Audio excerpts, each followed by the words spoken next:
Ana era uma jovem artista, cujas mãos talentosas podiam dar vida a telas e esculturas com uma beleza ímpar.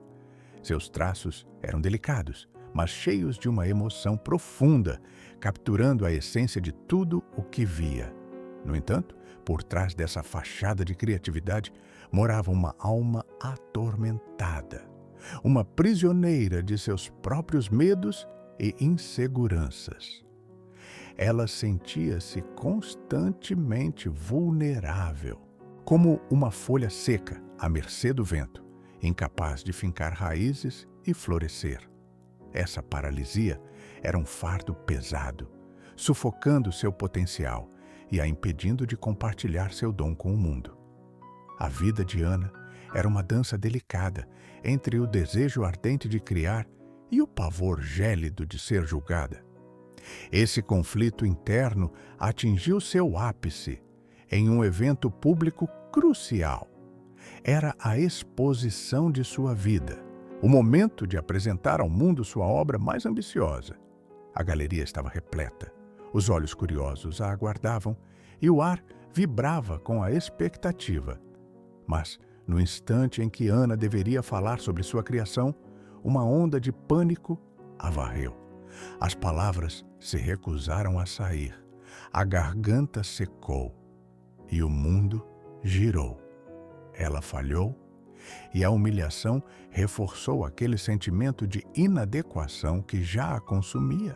Aquele dia, o fantasma da vulnerabilidade ganhou contornos ainda mais nítidos, solidificando a crença de Ana de que ela nunca seria o suficiente.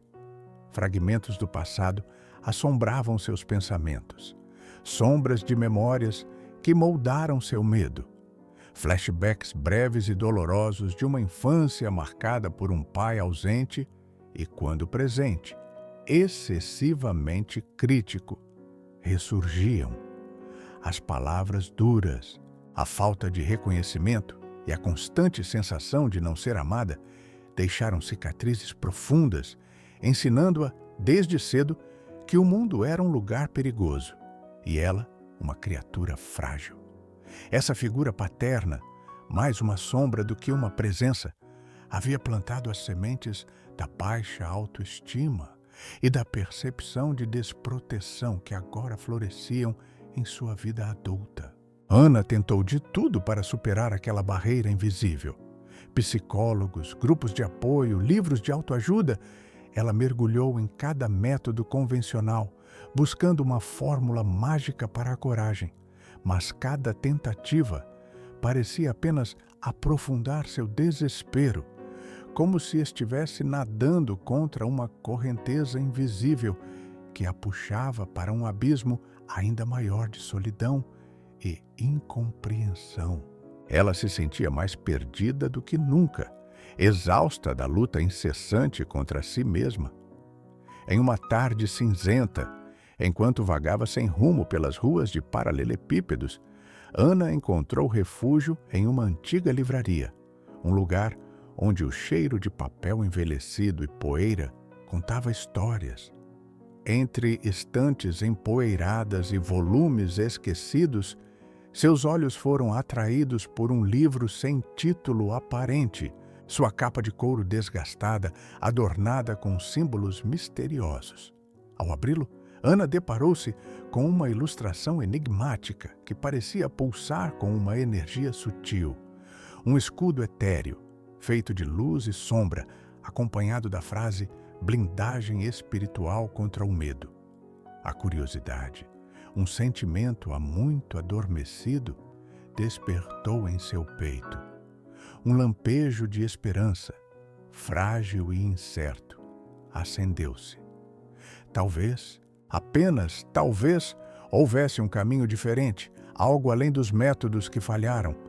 Apesar do ceticismo inicial e do medo do desconhecido, Ana sentiu um puxão irresistível. A ideia de uma blindagem espiritual parecia loucura, mas a alternativa era continuar afundando. Ela decidiu investigar. Ao folhear as páginas amareladas, uma mensagem oculta surgiu, escrita à mão nas entrelinhas. A verdadeira proteção reside na coragem de confrontar seu maior medo. Somente então a blindagem se manifestará. Antes de continuarmos, inscreva-se no canal e diga-nos nos comentários de onde você está assistindo. Movida por aquela mensagem enigmática, Ana sentiu um novo propósito, um fogo brando que aquecia a frieza de seu medo. A busca pelo autor daquele livro tornou-se sua obsessão, levando-a a becos esquecidos e arquivos empoeirados. Após semanas de persistente investigação, ela finalmente encontrou o endereço de um homem recluso, conhecido apenas como Mestre Elara, um nome sussurrado entre os poucos que compreendiam os mistérios da mente e do espírito. O encontro foi em uma pequena casa nos arredores da cidade, um santuário de serenidade onde o silêncio era interrompido apenas pelo canto dos pássaros. Mestre Elara, com seus olhos profundos e sorriso acolhedor, não se parecia em nada com a figura austera que Ana imaginava. Ele era o mentor misterioso que a guiaria. Os primeiros ensinamentos do mestre Elara foram como um bálsamo para a alma ferida de Ana. Ele falava sobre a força interior, não como algo a ser construído, mas como algo inato, apenas obscurecido pelas camadas do medo. A resiliência, ele explicava, não era a ausência de quedas, mas a capacidade de se levantar, mais forte a cada vez. O medo, dizia ele, era uma ilusão, uma sombra projetada pela mente, sem substância real, a menos que lhe fosse concedida. Ana, que sempre se viu como uma vítima, começou a enxergar a si mesma como uma guardiã de um poder adormecido. Mestre Elara não propôs soluções mágicas, mas sim desafios graduais. Ele pediu a Ana que fizesse pequenas apresentações de suas obras para um público restrito, que visitasse lugares que antes a amedrontavam, ou que expressasse suas opiniões em conversas. Algo que sempre evitou. Cada tarefa, por menor que fosse, era uma batalha vencida. Ela sentia o coração acelerar, as mãos suar, mas as palavras do mestre ecoavam. Sinta o medo, mas não o deixe governar. Ana começou a perceber que o ato de enfrentar o medo não o fazia desaparecer, mas diminuía seu poder. Houve, contudo, momentos de profunda recaída, onde a tentação da desistência era quase esmagadora. Após uma apresentação particularmente difícil, onde as críticas, embora construtivas, abalaram sua frágil confiança, Ana quis abandonar tudo. Ela questionou se a blindagem espiritual era real ou apenas uma fantasia, um conto de fadas para mentes desesperadas.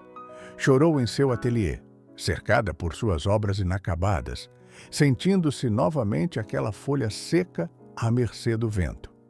Mas, em meio àquele desespero, lembrou-se do olhar sereno do mestre Elara e das pequenas vitórias que havia conquistado. Foi nesse período de vulnerabilidade que uma verdade chocante veio à tona. Em uma conversa casual com uma amiga, Ana descobriu que Lívia, sua amiga de infância e confidente, sempre a havia minado sutilmente.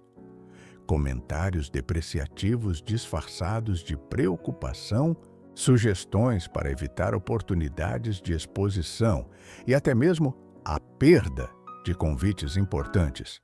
Lívia havia alimentado suas inseguranças por anos, mantendo Ana presa em seu próprio labirinto de medo.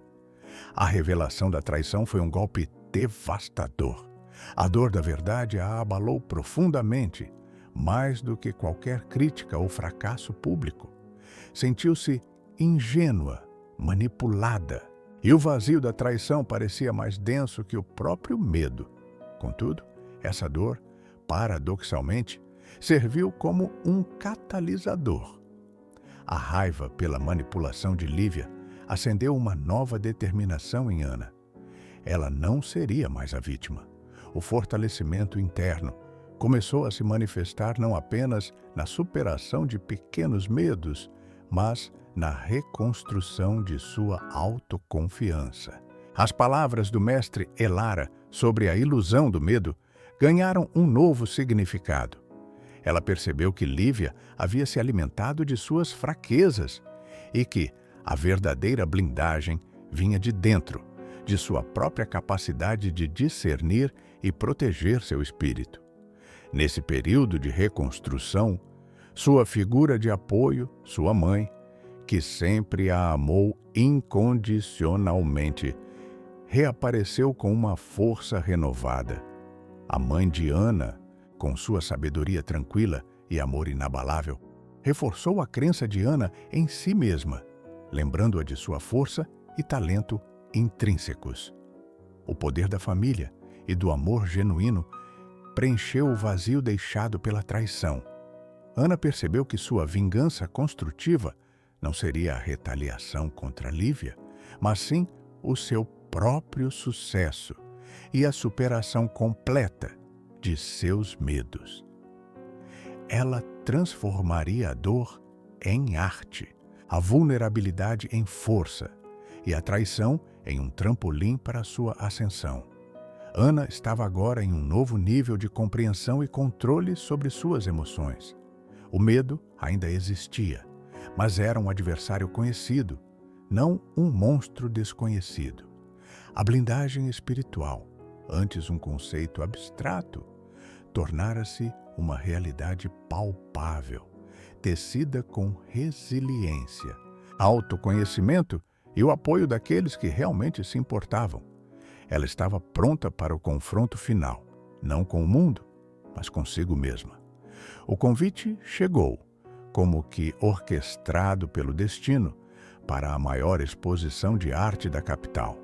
O grande desafio estava diante dela, um palco ainda mais imponente do que aquele onde o pânico a havia paralisado anos antes. Ana sentiu um arrepio percorrer sua espinha, mas desta vez não era apenas o frio do medo, mas também a eletricidade da expectativa. Ela sabia que este era o momento de colocar à prova tudo o que havia aprendido. Nos dias que antecederam o evento, Ana mergulhou em um confronto interno final. As vozes de dúvida, antes sussurros tímidos, agora rugiam em sua mente, mais fortes do que nunca. Imagens de seu fracasso anterior, do pai crítico, das palavras venenosas de Lívia, dançavam em sua consciência. O pânico tentou se instalar, apertando seu peito, mas Ana não era mais a mesma. Ela se lembrava dos ensinamentos do mestre Elara, da ilusão do medo, da força que habitava nela. Cada respiração se tornou um mantra. Cada pensamento negativo era conscientemente substituído por uma afirmação de sua capacidade. Ela visualizava a blindagem espiritual, não como um escudo impenetrável, mas como um campo de energia que transformava a adversidade em combustível para sua determinação.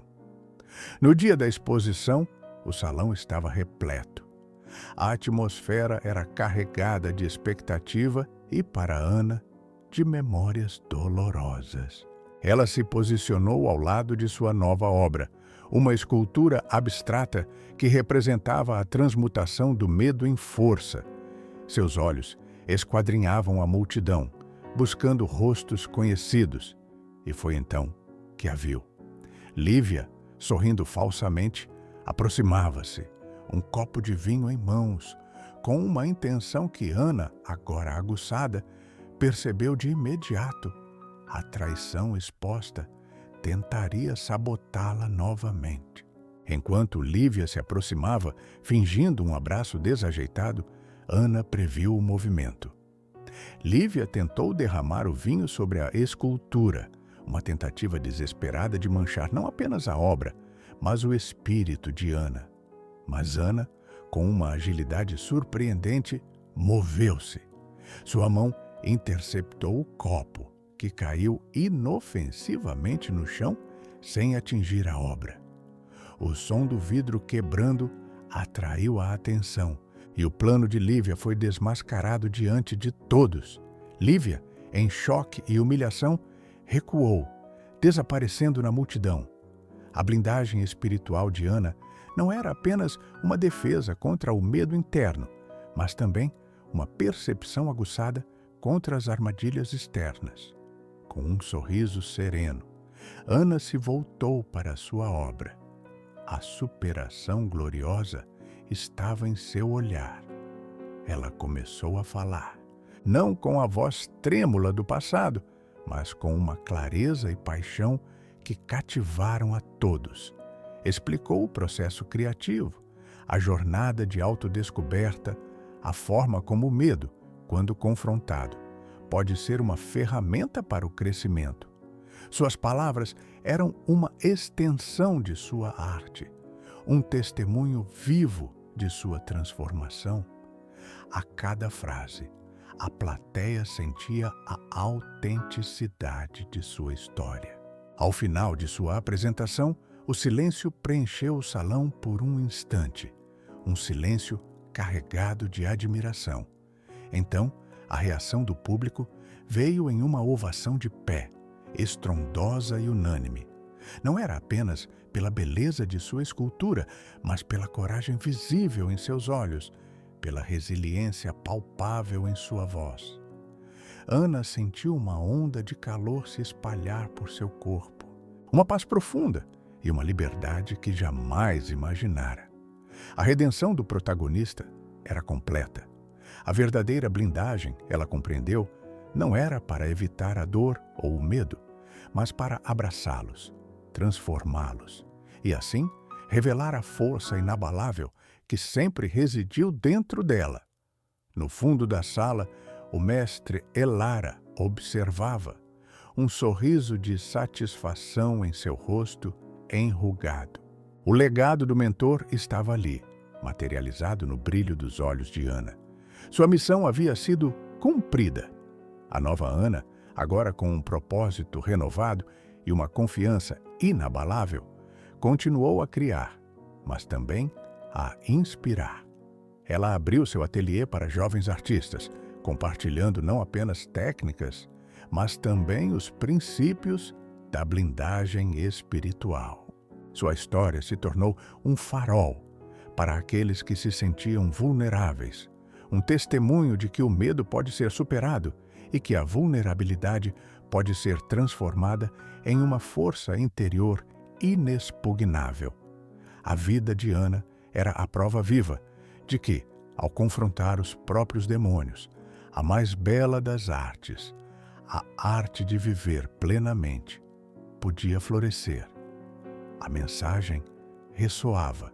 A verdadeira proteção não está em muros externos, mas na fortaleza do próprio espírito.